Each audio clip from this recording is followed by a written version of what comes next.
অসংখ্য মিথ্যা মামলা, হত্যা, জখম, এই নিয়ে বিএনপি কিন্তু সোজা হয়ে দাঁড়াবার চেষ্টা করেছে, মাথা উঁচু করে দাঁড়াবার চেষ্টা করেছে এবং একবারের জন্য ফ্যাসিবাদের বিরুদ্ধে লড়াইয়ে কোনো কোনো যেটাকে আমরা বলি যে থামেনি, এগিয়ে চলেছে। শেষ পর্যন্ত বিএনপি এবং ছাত্রদল তারা এগিয়ে চলেছে। আজকে এখানে ছাত্রদলের যারা এখানে বসে আছেন সকলের সঙ্গেই আমরা কারাগারে থেকেছি। সামনে যারা আছে তাদের মধ্যে অনেকেই আমরা একসাথে কারাগারে থেকেছি। আমার মনে হয় শেষবার যেবার আমরা একসাথে ছিলাম সেবার বোধহয় সবাই একসাথেই, অনেক স্মৃতি, সেই স্মৃতিগুলো এখন বলতে গেলে অনেক সময় লাগবে। আমার শুধু আমানুল্লাহ আমানের কথা মনে আছে এই জন্যে যে তাকে 14 দিন নির্যাতন করার পরে যখন তাকে কারাগারে নিয়ে গেল তখন আমিও কারাগারে, তাকে এনে যখন আপনার কারাগারে সেই সেলের মধ্যে ফেলে দেয়, তারপর যোগাযোগ করেন, জানতে হবে তাকে কোনো ডাক্তারের চিকিৎসা দেওয়ার সুযোগ দেওয়া হয়। পায়ের নখ সব তুলে নিয়েছিল, হাঁটতে পারছিল না। এটা একটা ঘটনা বললাম, এরকম তোমাদের ছাত্রদলের অসংখ্য ছেলে আছে যারা এই নির্যাতন সহ্য করেছে, অসংখ্য। শুধু ঢাকায় না, সারা দেশে তোমাদের ছাত্রদলের ছেলেরা দেশে থাকতে না পেরে, গ্রামে থাকতে না পেরে ঢাকায় চলে এসেছে, রিক্সা চালিয়েছে, অটো চালিয়েছে, বাইক চালিয়েছে, এমনকি এই যে বড় বড় বাড়ি তৈরি হয় তার গার্ডের চাকরি করেছে। এই যে ত্যাগ, এই ত্যাগ করেই কিন্তু আজকে এই একটা সুযোগ তৈরি হয়েছে।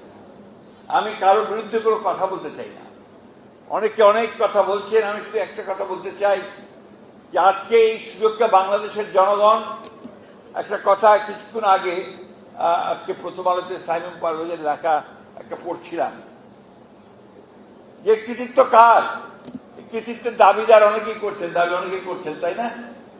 দাবি করছেন, নেতা হয়ে গেছেন, বড় বড় নেতা হয়ে গেছেন। এখন কৃতিত্ব আসলে জনগণের, বাংলাদেশের মানুষের, সমগ্র মানুষ এক হয়ে গিয়েছিল। যে গ্রামের কৃষক, কারখানার শ্রমিক, অত্যন্ত আধুনিক মেয়ে, স্টুডেন্ট লিডার অথবা ছাত্রী, ইউনিভার্সিটি ছাত্রী, আবার হিজাব পড়া, বোরখা পড়া ছাত্রী, সব মিলে শিক্ষক শিক্ষয়িত্রী সব মিলে আমরা এক হয়ে গিয়েছিলাম, তাই না? একটাই মাত্র আমাদের লক্ষ্য ছিল যে আমরা একটা গণতান্ত্রিক বাংলাদেশ চাই। কথাটা খুব স্পষ্ট, এখানে কোনো রাজঘাট নেই। আমরা একটা লিবারাল ডেমোক্রেসি চাই, আমরা একটা উদারপন্থী গণতন্ত্র চাই। কারণ এর জন্যই আমরা 1971 সালে স্বাধীনতার যুদ্ধ করেছিলাম। সেদিনও প্রায় 30 লক্ষ মানুষ শহীদ হয়েছিল, আমাদের মা বোনদের সম্ভ্রম নষ্ট হয়েছিল। সেই কথাগুলো আজকাল কেউ উচ্চারণ করে না, কিন্তু সেটাই ছিল আমাদের ভিত্তি। সেই ভিত্তিটার উপর করেই আমরা কিন্তু সামনের দিকে এগিয়ে আজ পর্যন্ত এইখানে এসেছি। অনেকেই হতাশ হয়ে যাচ্ছেন আপনারা, আমাদের নেতা কর্মীরা অনেকেই হতাশার কথা বলেছে, দুঃখের কথা বলেছে, ক্ষোভের কথা বলেছে। কিন্তু আমি আমার এই বয়সে, অনেক বয়স হয়েছে, আমি কিন্তু এতটুকু হতাশ নেই। বাংলাদেশে এই ভূখণ্ডের মানুষের এটাই হচ্ছে ইতিহাস।